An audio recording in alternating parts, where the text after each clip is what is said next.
Gracias por escuchar los mensajes de la Iglesia Bautista de Santa Ana. Para más información, visítenos en la web en santaanabaptist.org. Bueno, vamos a empezar el capítulo 11 de Juan. Y vemos aquí una tremenda historia que es la resurrección de un hombre llamado Lázaro. El pasaje clave está ahí en el versículo 25 y 26. Dice así: le dijo Jesús: yo soy la resurrección y la vida. El que cree en mí, aunque esté muerto, vivirá. Y todo aquel que vive y cree en mí, no morirá eternamente. ¿Crees esto? Bueno, esta es una de las tremendas enseñanzas en la Biblia, lo que es la vida eterna, la resurrección, y también dice que aunque uno esté muerto, va a estar vivo. Vamos a ver un poquito de ello en unos momentos, la doctrina del cristiano que duerme. Pero en los últimos capítulos vimos algo interesante. En el 9 vimos que Jesús sanó a un ciego, le abrió los ojos a un ciego de nacimiento. En el capítulo 10 Jesús les da un mensaje diciendo que Él es el buen pastor, Él es la puerta de las ovejas. Pero ahora vamos a ver lo que dice el capítulo 10, donde vemos que Jesús dice que Él es la resurrección y la vida. Empezamos en el número 1, el versículo 1, dice: estaba entonces enfermo uno llamado Lázaro de Betania, la aldea de María y de Marta, su hermana. Aquí está un hombre llamado Lázaro, y dice la Biblia que estaba enfermo, y si usted ve después lo que sucede en el capítulo, él murió. Lázaro murió, y es una tremenda señal que se lleva a cabo a ver la resurrección de este hombre. Ahora, vayamos a Juan 20 para recordarnos el propósito del libro de Juan. En Juan 20 se nos da el propósito de este libro. Y este es uno de los únicos libros que se llama libro. En otras ocasiones se le llama epístolas o cartas o tratados. Pero ahí en el capítulo 20 dice así el versículo 30 y 31. Hizo además Jesús muchas otras señales en presencia de sus discípulos, las cuales no están escritas. ¿En qué dice ahí? En este libro. Pero estas se han escrito para que creáis que Jesús es el Cristo, el Hijo de Dios, y para que creyendo tengáis, ¿qué cosa dice ahí? Vida en su nombre. El propósito del libro de Juan, les recuerdo, es que creamos que Jesús es el Hijo de Dios. Y al creer que Jesús es el Hijo de Dios, vamos a tener vida en su nombre, hablando de vida eterna. Y dice que hay cosas que se escribieron en este libro. Y esta historia que vamos a ver está excluida en los demás evangelios. Mateo, Marcos y Lucas no registran esta historia. Así que es una historia que solamente aparece aquí. En este capítulo aparecen dos hermanas y un muchacho, un joven. Vimos su nombre María, Marta, y después se llama Lázaro. Vivían en Betania. Ahora, este lugar era especial para el Señor. Quiero compartir lo que dice Mateo 21:17, por favor. Mateo 21:17. Ese era un lugar donde Jesús se quedaba siempre que pasaba por Jerusalén.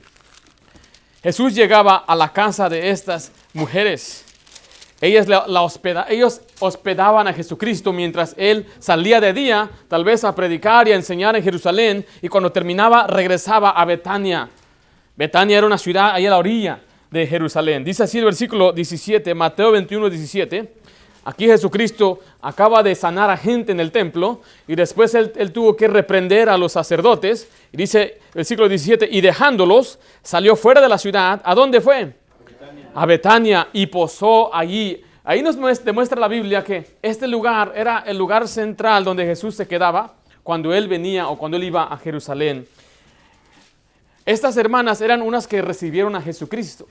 O sea, lo recibían en sus hogares. Tal vez eran mujeres de dinero porque tenían los medios para proveer un lugar y también comida. Esta historia la encontramos en Lucas 10. Vaya conmigo a Lucas, por favor. Estamos aprendiendo el fondo de estas mujeres y de esta ciudad y de este varón llamado Lázaro. Lucas 10:38 registra la historia de dos mujeres, Marta y María.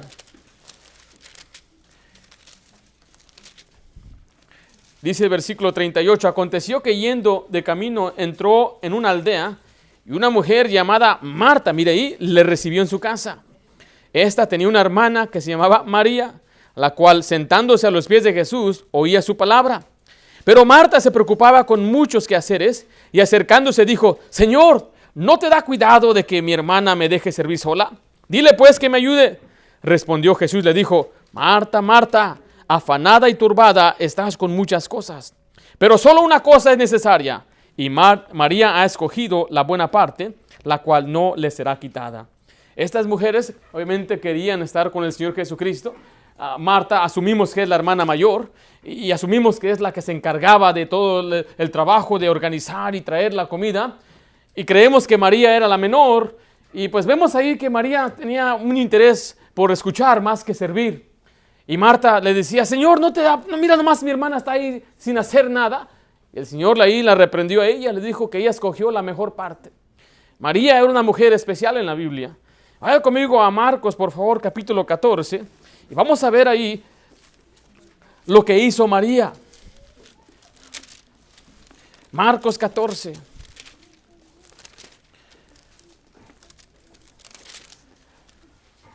Estamos cubriendo todos estos pasajes para entender a esta familia y por qué la Biblia dice que Jesús amaba a esta familia.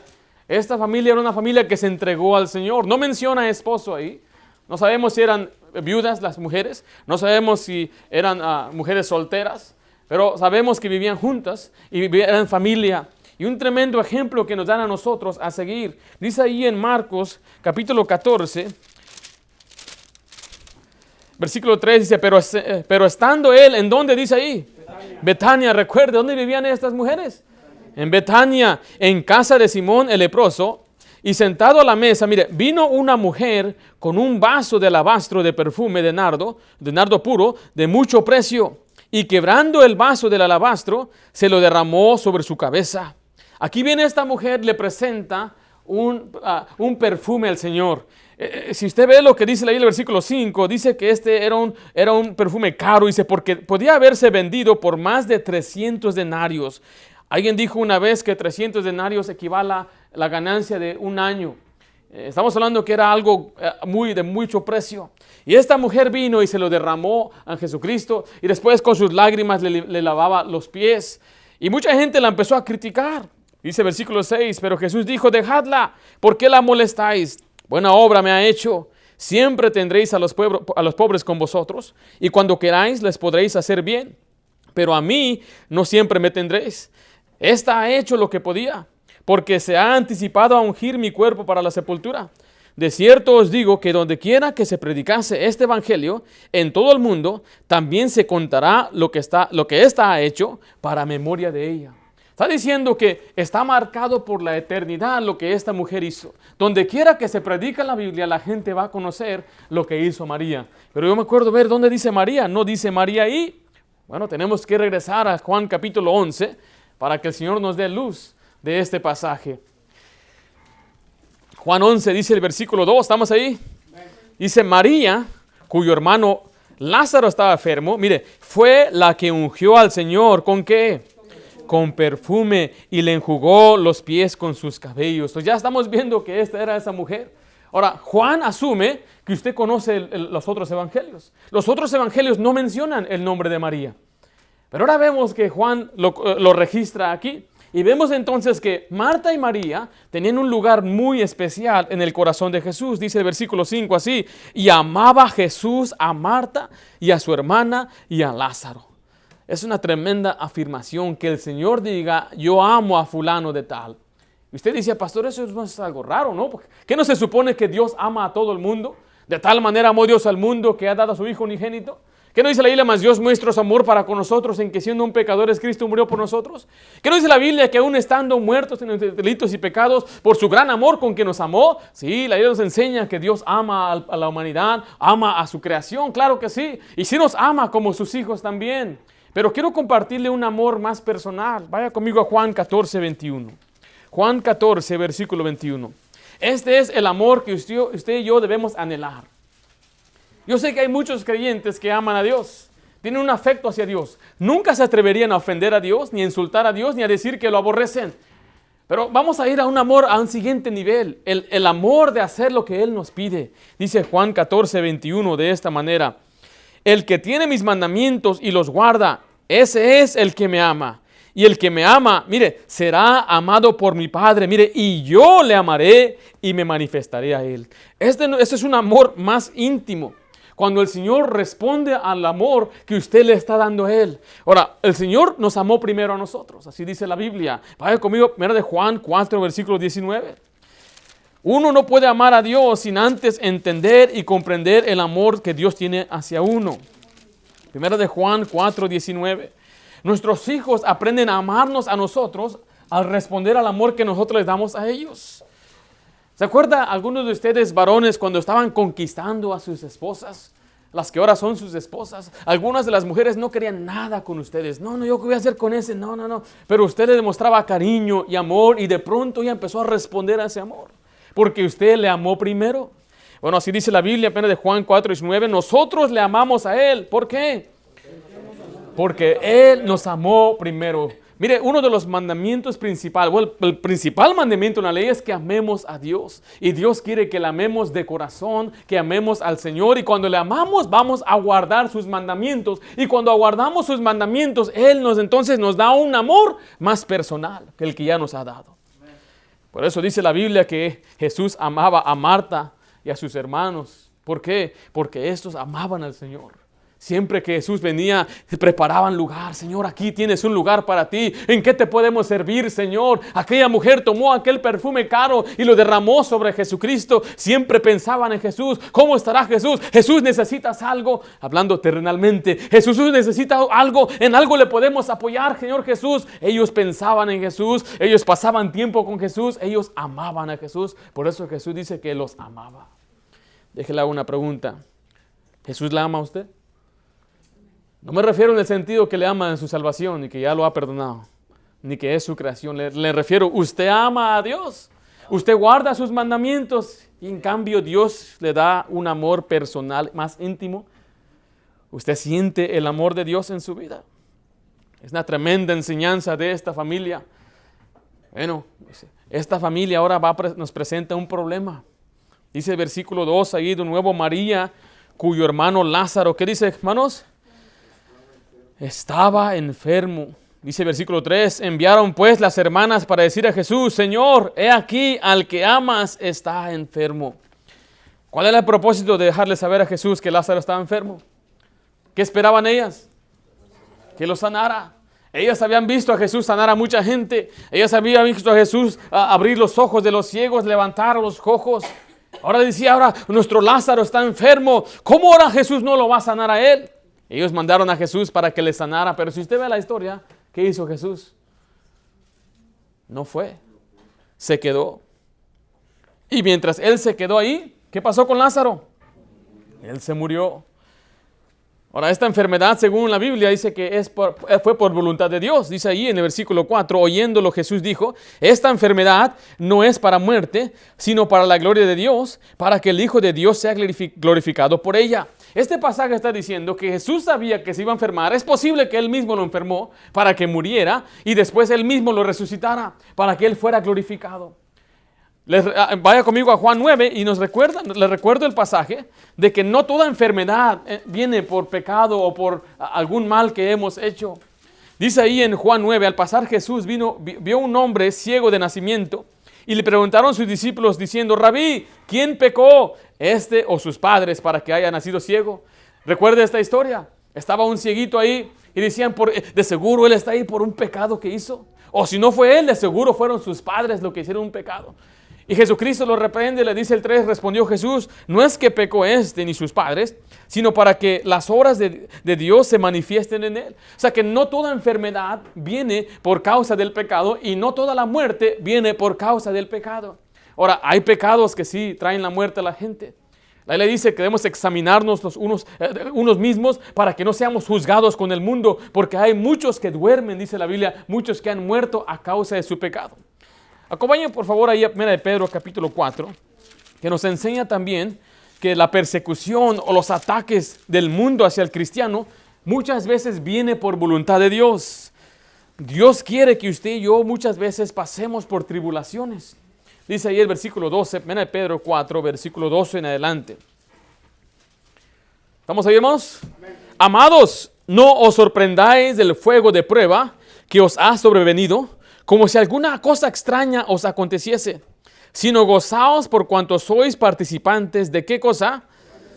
de los padecimientos de Cristo, para que también en la revelación de su gloria os gocéis con alegría. Después dice 14, si sois vituperados, si sois atacados, si sois perseguidos en el nombre de Cristo, sois bienaventurados, porque el glorioso Espíritu de Dios reposa sobre vosotros. Pero vea lo que dice ahí en el versículo 19, de modo que los que padecen, ¿qué dice ahí la siguiente frase?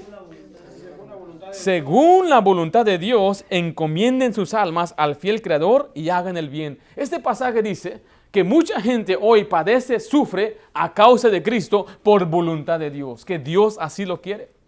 Eso nos debe dar confianza, no debe dar tristeza, que a veces las enfermedades vienen para glorificar a Dios. A veces viene la muerte a la vida y no hay sanidad. Y usted debe, en un sentido, darle gracias a Dios porque de Él es la vida, todo le pertenece a Dios. Vaya conmigo a Salmo 116, 15. Este pasaje nos da mucha luz de lo que es la muerte a los ojos de Dios. Cuando un ser querido muere aquí en la tierra nos da tristeza, ¿sí? Nos da dolor y humanamente no podemos nosotros ignorarlo. Aunque tengamos una esperanza celestial y sabemos que Dios está en el cielo y nuestro pariente está en el cielo, aún nos duele. Pero vamos a ver el consuelo que el Señor da en unos momentos. Dice Salmo 116, versículo 15. ¿Estamos ahí, hermanos? Estimada es a los ojos de Jehová. ¿Qué cosa? La muerte de sus santos. Cuando un ser querido muere, usted y yo nos ponemos tristes, pero Dios se alegra. Él dice, me gustó que muriera porque ahora está conmigo, está en mi presencia. A veces les enseño a mis hijas algunas historias en la Biblia. Les estaba enseñando sobre Bernabé y Pablo, la historia cuando ellos salieron mal, se enojaron y se separaron. Ya no se hablaron más, no sabemos si se hablaron, no sabemos si se reconciliaron, no sabemos qué pasó con ellos. Lo que sí sabemos es que Bernabé ya no aparece en la Biblia, pero Pablo sí. Y le dije a mis hijas, Bernabé ahorita está en el cielo. Porque ellos quieren saber qué pasó y por qué. Pues pregúntale a Bernabé cuando llegues al cielo. Dije, Bernabé está en el cielo. Qué bendición que cada personaje que usted ve en la Biblia está en el cielo. Que algún ser querido que pasó a la muerte está en el cielo. Y allá lo está esperando usted. Nos están esperando nuestros familiares, nuestros amigos, nuestros seres queridos. Gente que ni siquiera usted conoció. Gente que dio a la obra misionera y le impactó su vida. Por ejemplo, algunos americanos que fueron de Estados Unidos llegaron a un pueblito que ni siquiera está en el mapa y tocaron puertas y predicaron el evangelio y alcanzaron a un hombre llamado Jesús. Jesús donó el terreno de un templo. Ahí se casó mi abuelo, ahí se casó mi bisabuelo y ahí se casaron mis padres. Yo no sé quiénes son nuestros misioneros, yo no sé sus nombres ni dónde están, pero algún día vamos a saber estas cosas. Algún día los vamos a poder ver. Así que la muerte para el creyente debe ser algo como una graduación. Sí, causa de tristeza, pero a la vez debemos entender que la muerte nos llega. Dios sabía que Lázaro se iba a enfermar, Dios sabía que Lázaro se iba a morir y se quedó a propósito 2 días ahí. ¿Para qué? Para que sus discípulos vean después. Veamos lo que dice, regresemos a Juan 8, vemos a Jesús regresar a Betania. Jesús regresa a Betania, dice Juan 11, versículo 8. Bueno, versículo 7 dice, luego después de esto, dijo a los discípulos, vamos a Judea otra vez. Le dijeron los discípulos, Rabí, ahora procuran los judíos apedrearte y otra vez vas allá. Aquí vemos que los discípulos están preocupados y llenos de miedo, porque sabían que lo estaban esperando a Jesús para matarle. Usted nada más vea lo que dice la Biblia en el capítulo anterior, que dice la Biblia que lo querían matar. Dice el versículo 39 de Juan 10. Procuraron otra vez, ¿qué cosa dice ahí? Prenderle, pero él escapó de sus manos. Los judíos querían matar a Jesucristo. En una ocasión dice la Biblia que lo llevaron hasta la cima y le iban a tumbar. Dice la Biblia que de pronto él nada más pasó entre medio de ellos. ¿Por qué? Porque no había llegado su hora. No había llegado el tiempo. Los judíos no podían matarle hasta que él decidiera cuándo. Pero por eso estaban ellos asustados. No, Señor, si vas para allá, te van a matar. Yo creo que estaban preocupados por ellos mismos, ¿no? Porque decían, pues si van a matar a Jesús, ¿a quién más van a matar? Dice el versículo 16, mire, dijo entonces Tomás, llamado Dídimo, a sus condiscípulos, vamos también nosotros, ¿para qué? Para que muramos con él. ¿Se lo dijo Jesús? ¿A quién se lo dijo? ¿Sabía que existía esa palabra condiscípulo? Es mi condiscípulo. O sea, que está hablando de sus colegas. Y cuando Jesús dijo, pues vámonos, vámonos, aquel dijo, mira, vamos para allá para que nos maten. ¿Verdad? No es lo que hizo él. Tenían miedo, porque decía, si van a matar a Jesús, nos van a matar a nosotros también. Pero mira la respuesta de Jesús en el versículo 9 y versículo 10. Respondió Jesús, ¿no tiene el día 12 horas? El que anda de día no tropieza, porque ve la luz de este mundo, pero el que anda de noche tropieza, porque no hay luz en él. Jesús dice, él tiene toda la luz, él tiene todo el conocimiento, él sabe lo que está haciendo. Lo que sus discípulos debían hacer es simplemente confiar en él. Y esto es una tremenda enseñanza para nosotros, que usted y yo debemos confiar en Jesús. Mire, muchas cosas no las vamos a entender, pero tenemos que confiar en Jesús. Nosotros enseñamos a nuestros hijos cosas y muchas cosas no las entienden. Y yo creciendo en la iglesia, siendo un joven, se me enseñaba cosas. Decían, hijo, apártate de estas amistades. Hijo, no te juntes con esta persona. Hijo, si te ofrecen cerveza, no la tomes. Y me enseñaban mis padres, pero muchas cosas no las entendía. ¿Y por qué las hacía? Porque me infundían el temor de Dios. Me decían, si haces eso, te va a ir mal. Tal vez muchas veces no me enseñaban con principios bíblicos, pero tenían razón. Y yo no lo entendía, simplemente confiaba en lo que me decían. Pero cuando ya fui adulto, ahora ya de adulto, ya veo la vida diferente. Y digo, gracias a Dios que mis padres me enseñaron lo mejor que pudieron. Usaron la Biblia en donde sabían. Y ahora yo tengo la Biblia. Y ahora yo sigo a Cristo personalmente. Y usted y yo tenemos que confiar en Cristo, especialmente si usted es nuevo, usted no entiende plenamente, usted confía en la palabra de Dios, con el tiempo usted va a entender. Porque usted tiene que entender cuando usted pase tiempo en las Escrituras. Ahí dice, pastor, es que yo no estoy seguro.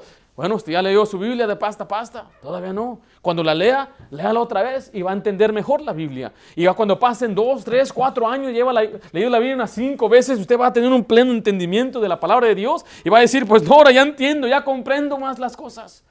Y va a mirar hacia atrás y va a decir, ya nada más cómo andaba. Algunos hermanos me han dicho, están sorprendidos, ¿qué me pasó? Y ni yo sé qué me pasó a mí. Preguntan los vecinos, preguntan los compañeros de trabajo, los familiares, ¿y qué te pasó? ¿Te lavaron el coco? Sí, el coco y el corazón y todo el alma también me lavaron. ¿Cómo sucedió? No sé. Yo dije eso el otro día. ¿Cómo es que una vaca café coma pasto verde y de leche blanca? No sabemos. ¿Cómo es que Dios tomó nuestra alma negra, la sumergió en sangre roja y la sacó blanca como la nieve? ¿Cómo es que el Señor empieza a lavarnos y a limpiarnos con su palabra? No lo entendemos, yo no lo comprendo, pero una cosa sé, que cuando yo empecé a leer mi Biblia, yo empecé a cambiar. Cuando yo empecé a confiar en Cristo y seguirle a Él, mi manera de hablar cambió, mi manera de pensar cambió, mis prioridades, mis valores cambiaron. Así que Jesús dice, yo sé lo que hago, síganme. Y usted y yo debemos seguir al Señor Jesucristo. Después dice la Biblia ahí en el versículo 11, dicho esto les dijo después, nuestro amigo Lázaro duerme, mas voy a despertarle. Dijeron sus discípulos, Señor, si duerme, sanará. Pero Jesús decía esto de la muerte de Lázaro. Y ellos pensaron que hablaba del reposar del sueño. Entonces Jesús les dijo claramente, Lázaro ha muerto. Y me alegro por vosotros de no haber estado ahí, para que creáis, mas vamos a él. Ahí Jesús ya les declara el propósito de ir a Betania, es para ver a resucitar a Lázaro. Le dice, ustedes van a ver una tremenda maravilla. Y vemos de nuevo el 16, donde dice Timoteo, dijo Tomás, llamado Dídimo. Dídimo significa gemelo. Aparentemente entonces Tomás tenía un gemelo. No aparece en la Biblia. No sabemos si era un cuate o era un gemelo idéntico. Pero la verdad es que muchas veces nosotros somos el gemelo de Tomás. Porque somos igual de incrédulos que Tomás. Tenemos que ver para creer. Así dice en Juan 20, 29. Vaya conmigo Juan 20, 29. Muchos dirían, ¿cómo es posible que Tomás no creyó? Yo si hubiera creído. ¿Te acuerdas cuando Pedro dijo, yo voy contigo hasta la muerte? Yo no voy a escandalizar de ti, Jesús. Y cuando vino la prueba, ¿qué hizo Pedro? Corrió igual que todos. Después aparece Jesucristo, pero no estaba Tomás. Y le contaban, Tomás, Jesús apareció, las puertas estaban cerradas y Él apareció y estaba con nosotros. Y Tomás dice, no, yo tengo que ver para creer. Dice ahí Juan 20, versículo 21. Entonces Jesús le dijo otra vez, pasa a vosotros como me envió. ¿Cuál dije, hermanos? Juan 20, 29. Estuve muy atrasado. Dice ahí el versículo 29. Jesús le dijo, porque me has visto, Tomás, creíste. Bienaventurados los que no vieron. ¿Y qué dice ahí? y creyeron. Ahora aquí está una tremenda, impresionante historia donde Tomás finalmente reconoció a Jesucristo después de que lo vio. Ahora, usted y yo no hemos visto a Jesús y creemos en Cristo, ¿correcto? Usted y yo no necesitamos milagros ni nada de eso, no necesitamos señales para creer en Jesucristo. No necesitamos que alguien hable en alguna lengua extranjera. No necesitamos ver un milagro que levanten a uno del piso para que creamos en Jesucristo. El Evangelio es el poder de Dios para salvación. Y cuando usted escuchó el mensaje de salvación, el milagro más grande es que usted fue salvo y usted creyó. Ahora la pregunta es entonces, ¿por qué la gente habla de señales? Dice, pastor, ¿qué no dice la Biblia de las señales? Sí, las señales están aquí en la Biblia. Si usted quiere ver las señales de Cristo, las pruebas de que Cristo es el Hijo de Dios, recuerde, las señales tienen un propósito. Era de acreditar el mensaje del mensajero. En este caso, hablamos en el libro de Juan, de Jesucristo. Todos los milagros están aquí para que la gente crea que Jesucristo es el Hijo de Dios. Y creyendo, tenés vida eterna. Déjale una pregunta. ¿Hay alguna duda en su vida en cuanto a Cristo, la palabra de Dios, su vida práctica? ¿Usted confía en el Señor? ¿Usted tiene la plena confianza de que Dios está en control? ¿O tiene un poco de duda ahí? Está un poquito de Tomás en usted. Ahora, qué bueno que usted sea leal al Señor, pero Dios no solamente quiere un discípulo leal, quiere un discípulo que crea y confíe en Él. Veamos el 17 en adelante. Vemos que Jesús ahora aquí va a consolar a Marta. Marta acaba de perder a su hermano, y pues ella está en tristeza, dice el versículo 17. Vino pues Jesús y halló que hacía ya 4 días que Lázaro estaba en el sepulcro. ¿Cuántos días habían pasado? 4 días, dice el 18.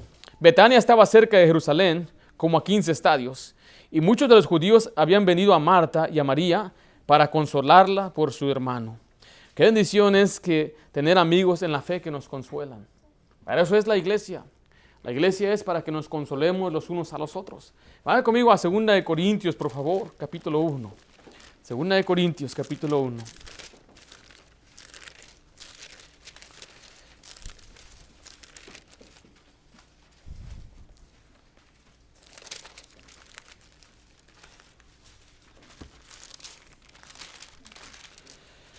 Dice el versículo 3, bendito sea el Dios y Padre de nuestro Señor Jesucristo, Padre de misericordias y Dios de toda, ¿qué dice ahí?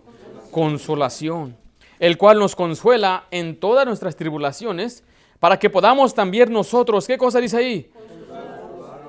Consolar a los que están en cualquier tribulación, por medio de la consolación que nosotros somos consolados por Dios. Hermano Josué, vení para acá, hermano Cocina, venga para acá, por favor. Aquí vemos a unos amigos de María venir a consolarlas, pero Dios nos enseña al principio la consolación de esta manera. Dios es el que nos da la consolación. La Biblia dice que nos dio a un consolador, que es el Espíritu Santo.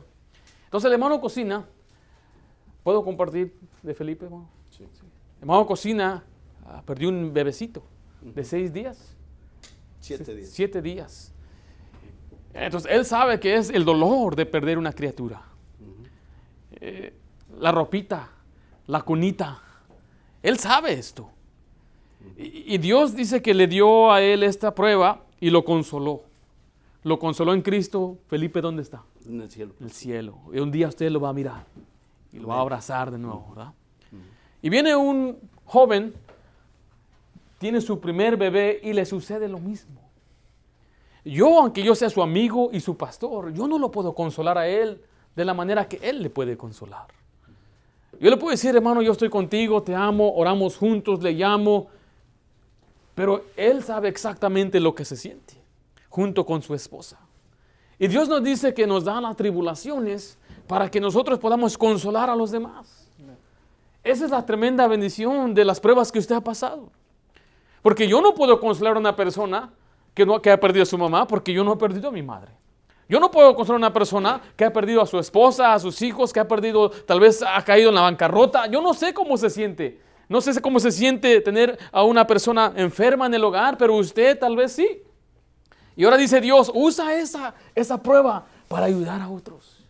No para que usted se deprima, no para que usted se hunda en su llanto, sino usted dé esperanza al otro. Y ahora viene Él y Él es el que le consuela, le abraza y le dice, el Señor está contigo, yo sé lo que tú sientes. Y Él va a ser consolado. ¿Cómo? ¿Qué se dijeron? ¿Qué? Los condiscípulos, ¿qué están diciendo aquí? Gracias, tomen asiento. Vaya conmigo ahí a 1 Tesalonicenses 4, por favor.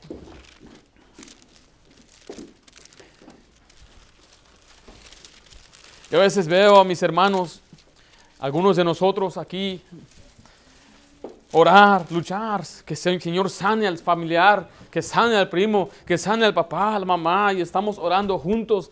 Y horas pasando en el hospital. Me acuerdo una hermanita de nuestra iglesia, 6 meses en el hospital sin salir día y noche, porque ahí estaba su esposo muriéndose de cáncer.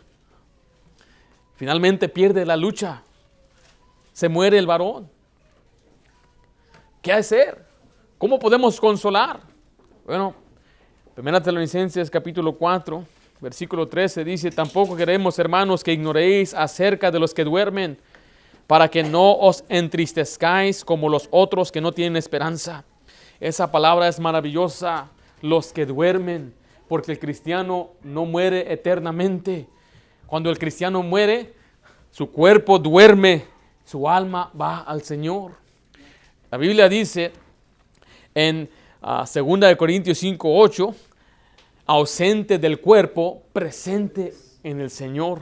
Dice el siguiente versículo, el 14, porque si creemos que Jesús murió y resucitó, así también traerá Dios con Jesús a los que durmieron en él.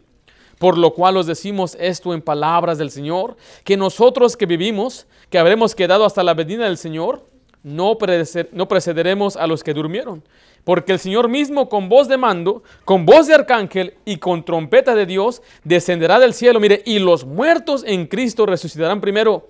Luego nosotros los que vivimos, los que hayamos quedado, seremos arrebatados juntamente con ellos en las nubes para recibir al Señor en el aire. Y así estaremos siempre, ¿con quién? Con el Señor. ¡Qué maravilla! Está diciendo que un día vamos a volver a ver a los que han muerto. Mire, algunos otros, el cielo no es tan precioso todavía. Ya que muera un familiar, va a ser cada vez que muere más familia y más se va envejeciendo, más precioso va a ser el cielo. Yo le digo a mis hijas, ¿te gustaría ir al cielo ya de una vez? No, todavía no. ¿No quiere estar con Jesús? Sí, pero todavía no. Y así dice mucha gente. Ya pregúntele a uno de 90 años, ya no. Ya quiere irse al cielo. Ya anhela ese hogar, ya anhela estar en la presencia de Cristo. Y como yo le digo, en el cielo yo tengo a 3 de mis 4 abuelitos, tengo a tíos, primos, amigos. Y es algo, no sé, es fuera de lo natural pensarlo, voy a volver a ver. En nuestro hogar vivió una pareja de hermanos, eran hermanos ellos, eran de Guatemala. Por 8 años vivimos juntos. De pronto se enfermó el varón y se murió. Y durante los primeros meses que él murió, yo soñaba y en el sueño estaba vivo. No sé si le ha pasado con ustedes. Y le decía, yo pensé que moriste, hermano. Dice, estoy vivo. Y como que había un consuelo, dice, está vivo, y despertaba y no, era un sueño. Pero esta es una realidad. Estaremos juntos otra vez. Dice el versículo 18, por tanto, alentaos, consolaos los unos a los otros, ¿con qué? Con estas palabras. Según la Biblia, las palabras más alentadoras en cuanto a la muerte de un creyente, es decir, lo vamos a ver otra vez. No te preocupes. Sí, lo extrañamos, sí, extrañamos su compañerismo y su amor, pero un día los vamos a ver otra vez. Qué tremenda bendición. Regresando ahí a Juan, por favor, capítulo 11. Tenía algunos amigos ahí consolándole, pero sabe que no era suficiente para Marta. Porque dice el versículo 20, entonces Marta, cuando oyó que Jesús venía, salió a encontrarle, pero María se quedó en casa. El 21 dice, y Marta dijo a Jesús, Señor, si hubieses estado aquí, mi hermano no habría muerto. Aquí vemos que Marta no estaba consolada. Decía, no, debo preguntarle a Jesús por qué no llegó, por qué no vino cuando lo mandamos a llamar. Pero aquí le da a Jesús la más grande respuesta. El versículo 23, Jesús le dijo, tu hermano resucitará. Después se llevan una conversación. En el 24 dice, Marta le dijo, yo sé que resucitará en la resurrección en el día postrero.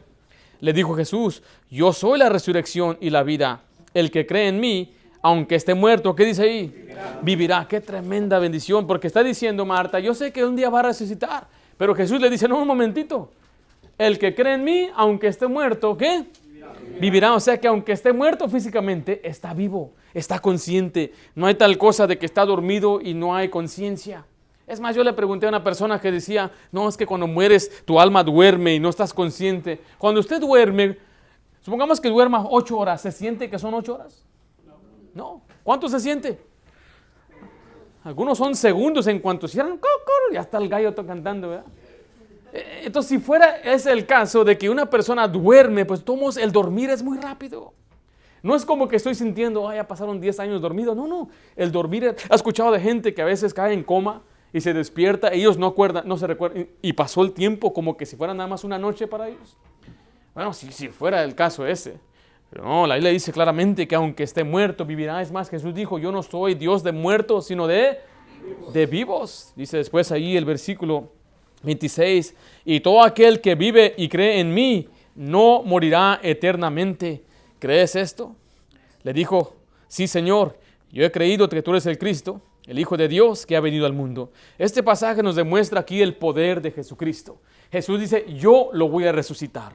Dice, el que cree en mí no morirá eternamente. Ahí vemos la salvación. Este pasaje, aunque le llama el Hijo de Dios, nosotros creemos que Dios, según Hebreos, es una sustancia, una persona, un solo Dios que se manifiesta en 3 personas. No son 3 cabezas ni 3 dioses, pero aquí Jesucristo le llamamos la segunda persona de la Trinidad, 3 en 1. Y Él está diciendo que Él tiene poder para resucitar y Él tiene poder para dar vida eterna. Y así fue, yo creo, como se consoló entonces Marta. Ahora vamos a ver a Jesús consolar a María. Dice ahí el versículo 28, habiendo dicho eso, fue y llamó a María, su hermana, diciéndole en secreto, el maestro está aquí y te llama. Ella cuando lo oyó se levantó deprisa y vino a él. Jesús todavía no había entrado en la aldea, sino que estaba en el lugar donde Marta le había encontrado. Entonces los judíos que estaban en casa con ella le consolaban, y cuando vieron que María se había levantado deprisa y había salido, la siguieron, diciendo, va al sepulcro a llorar ahí. María, cuando llegó a donde estaba Jesús, al verle, se postró a sus pies diciéndole, reclamándole en otras palabras, Señor, si hubieses estado aquí, no habría muerto mi hermano. Jesús entonces, al verla llorando y a los judíos que la acompañaban también llorando, se estremeció en espíritu. ¿Y qué dice después ahí? Se conmovió. ¿Qué significa que se conmovió? ¿Qué significa que se estremeció en espíritu? Está diciendo que él tuvo un sentimiento de tristeza. Vea lo que dice el versículo 35. ¿Qué dice ahí? Jesús lloró. Es el pasaje más corto en la Biblia. El versículo más corto. Si usted sabe Jesús lloró, ya se sabe un versículo por lo menos. Aquí vemos que Jesús lloró. Vea lo que dice el versículo 38. Jesús profundamente, ¿qué dice ahí otra vez? Lloró. Conmovido otra vez. Vemos ahí 3 veces el sentimiento del Señor Jesucristo. Jesucristo lloraba y Él tenía un dolor por los pecadores, tenía un dolor por el dolor de la gente. Vaya conmigo ahí a Lucas 19, por favor. Lucas 19.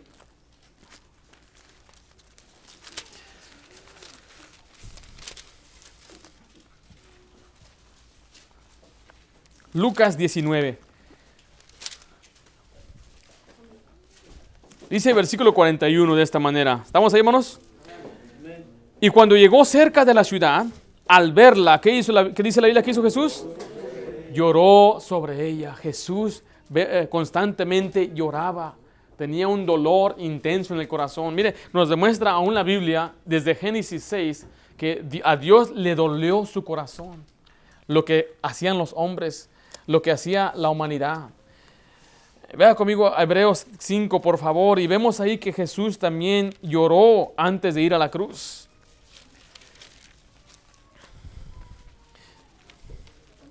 Hebreos, capítulo 5.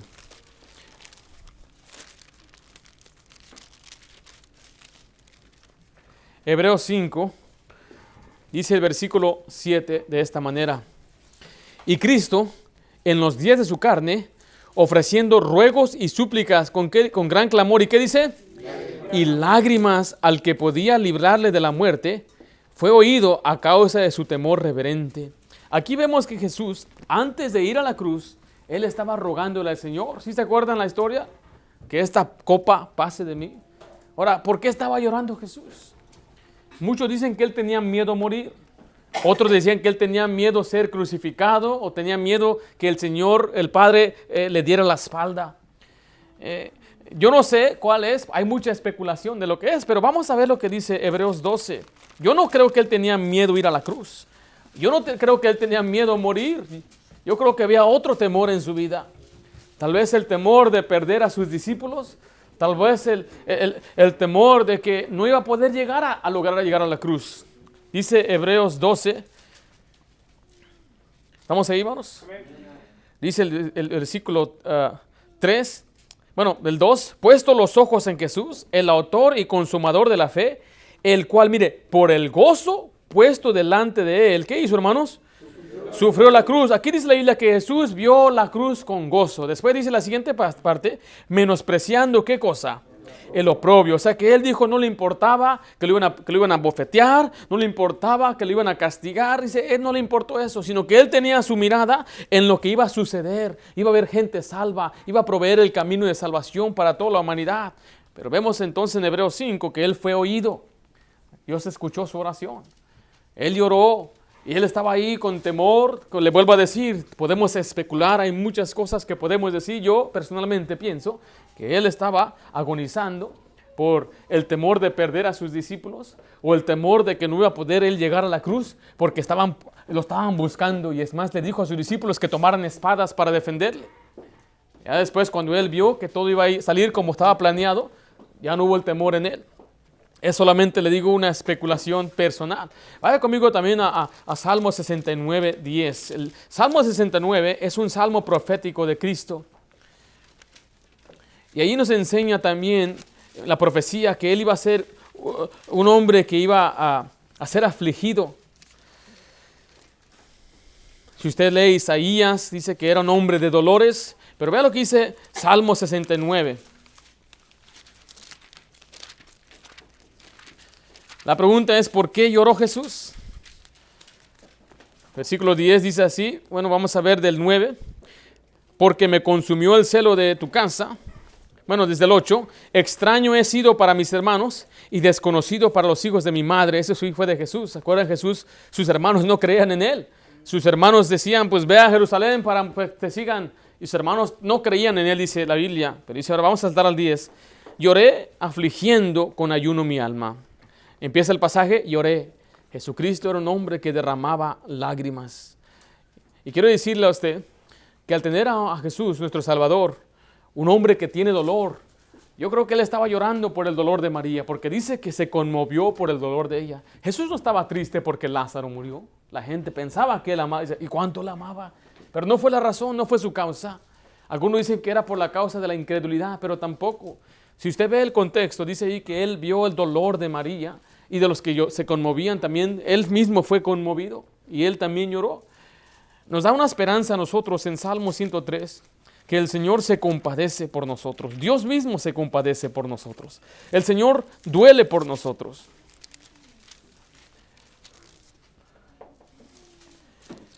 Dice ahí Salmo 103, versículo 13, como el Padre se compadece de los hijos, se compadece Jehová ¿de quiénes? De los que le temen. Hay un pasaje en la Biblia que dice que el Señor registra nuestras lágrimas.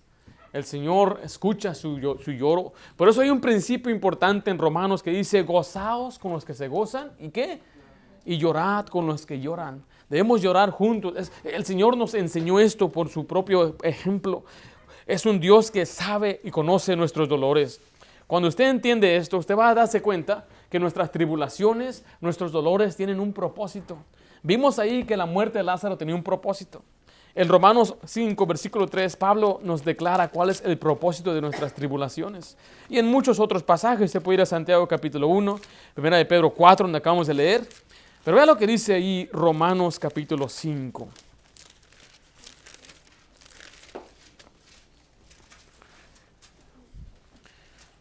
Dice el versículo 3 de esta manera, y no solo esto, sino que también nos gloriamos en las tribulaciones, sabiendo que la tribulación, ¿qué hace, hermanos? Produce paciencia. Está diciendo ahí que usted debe gloriarse, debe alegrarse y gozarse en las tribulaciones, porque el Señor está haciendo una obra en usted. El Señor nos está mejorando, el Señor nos está madurando, el Señor nos quiere enseñar algo. Muchos de nosotros aprendimos a vivir por las pruebas que llegaron a la vida. Cambiamos por una prueba que llegó a la vida. Y bueno, la Biblia dice, ahora entendemos que las pruebas son para bien. A los que aman a Dios, todas las cosas son para bien. Y así fue entonces como Él pudo consolar a esta mujer, llorando con ella. Finalmente vemos, regresando allí a Juan 11, vamos a ver a Lázaro resucitado. Vamos a ver el tremendo milagro de la resurrección de Lázaro. Empieza el versículo 38. Jesús, profundamente conmovido otra vez, vino al sepulcro. Era una cueva y tenía una piedra puesta encima. Ahora, a propósito, les he compartido aquí que las tumbas de los israelitas o judíos eran como tipo cuevas. Ellos no enterraban a gente abajo. Usted puede ver hoy en los panteones, puede ir, hay unas paredes donde tiene ahí donde ponen ahí el ataúd. Esos son de la tradición de los judíos. Bueno, esos también en Jesucristo lo metieron en una tipo cueva. Dice el 39, dijo Jesús, quitad la piedra. Marta, la hermana del que habría muerto, le dijo, Señor, hiede ya, porque es de 4 días. Aquí vemos ahora a Marta que todavía no confía en Jesucristo. Porque se quitan la piedra. No, Señor, ya tiene días. Ya no está no huele muy bien, Señor. Dice el 40, Jesús le dijo, ¿no te he dicho que si crees verás la gloria de Dios? Entonces quitaron la piedra de donde había sido puesto el muerto. Y Jesús, alzando los ojos a alto, dijo, Padre, gracias te doy por haberme oído. Yo sabía que siempre me oyes, pero lo dije por causa de la multitud que está alrededor, para que crean que tú me has enviado. Y habiendo dicho esto, clamó a gran voz, Lázaro, ven fuera. Y el que había muerto salió, atada las manos y los pies con vendas, y el rostro envuelto en un sudario. Jesús le dijo, desatadle y dejadle ir. Qué tremenda escena, imagínense que usted hubiera observado esto. ¿Qué haría usted? Alguien dijo, si él no hubiera dicho Lázaro, se hubieran salido todos los muertos. Pero tuvo que ser específico llamando a Lázaro. Lázaro murió con ese propósito. ¿Cuál fue la reacción? Dice el 45. Entonces muchos de los judíos que habían venido a acompañar a María, vieron lo que hizo Jesús. ¿Y qué dice ahí? Creyeron en él. Imagínense ver ese tremendo milagro. Ahora, yo he escuchado historias de gente que ha muerto y después se levantó. Entre ellos un hermano de nuestra iglesia, se llamaba hermano Daniel, él, un hermano de Nicaragua. Me acuerdo que decían los hermanos, fueron a orar por él, los doctores decían ya está muy avanzada su enfermedad. Ya iban los hermanos a orar en el corredor, orando por él. Ya sale el doctor, ya perdimos a Daniel. Los hermanos tristes, ya todos ya se están yendo, la familia está ahí, consolando a la familia. De pronto sale la enfermera, está vivo. ¿Cómo que está vivo? Está vivo, no se murió, no. Ya los papeles ya está escrito, ya está en una bolsa de plástico, está vivo. Y de pronto lo vemos en la iglesia y todos asustados. Yo estaba bien asustado, él se murió y ahora está vivo. No sé, los científicos dirán, no, es que se nos chispoteó. Fue un error. Pero ¿no será posible que Dios aún pueda hacer milagros en estos días? Yo creo en eso. Yo creo que el Señor hace milagros. Yo no creo que podemos nosotros comandar a Dios que haga un milagro y, yo no creo que así funciona. Yo creo que el Señor nos da la fe del justo puede mucho, dice la Biblia.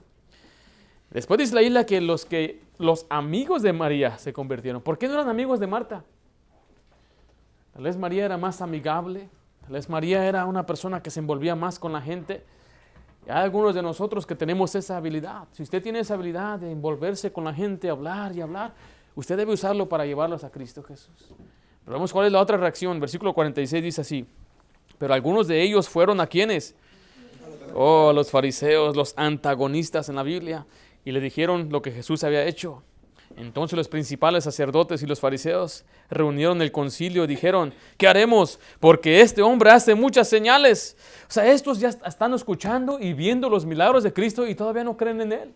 Dice el 48, si le dejamos así, mire qué dice ellos después. Todos creerán en Él. O sea, ellos tenían una preocupación. La gente los va a creer en Jesús. Usted diría, pues qué bendición, que crean en Cristo y sean salvos. Pero ellos no, ellos eran réprobos en cuanto a la fe. Ellos no creían en Jesús, ellos habían rechazado a Jesucristo. Dice después, y vendrán los romanos y destruirán nuestro lugar santo y nuestra nación.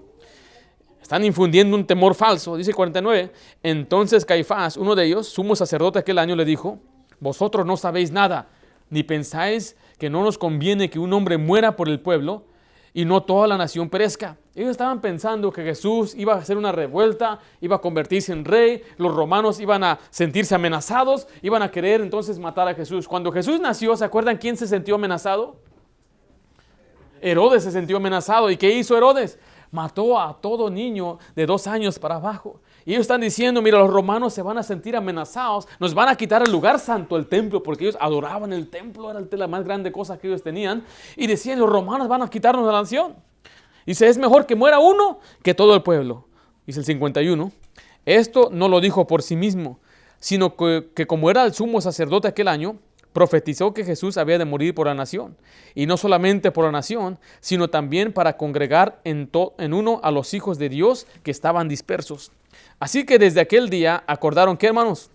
Matarle. Ahora ya no solamente eran los fariseos, era el concilio, el grupo religioso con los sacerdotes. 54, por tanto Jesús ya no andaba abiertamente entre los judíos, sino que se alejó de ahí a la región contigua, a la diestra, a una ciudad llamada Efraín, y se quedó ahí con sus discípulos. Y estaba cerca la Pascua de los judíos, y muchos subieron de aquella región a Jerusalén antes de la Pascua para purificarse. Y buscaban a Jesús, y estando ellos en el templo se preguntaban unos a otros, ¿qué os parece? ¿No vendrá a la fiesta? Y los principales sacerdotes y los fariseos habían dado orden de que si alguno supiese dónde estaba, lo manifestase para que le prendiese. Entonces Jesús desde ese momento ya no andaba en público, porque ya tenía él una marca en su espalda y lo andaban buscando. Es más, los sumos sacerdotes decían, si alguien sabe dónde está, ¿dónde? Tienen que dejarnos saber. Hasta aquí llegamos el capítulo 11. La próxima semana continuaremos entonces con el capítulo 12. Vamos a hacer una oración.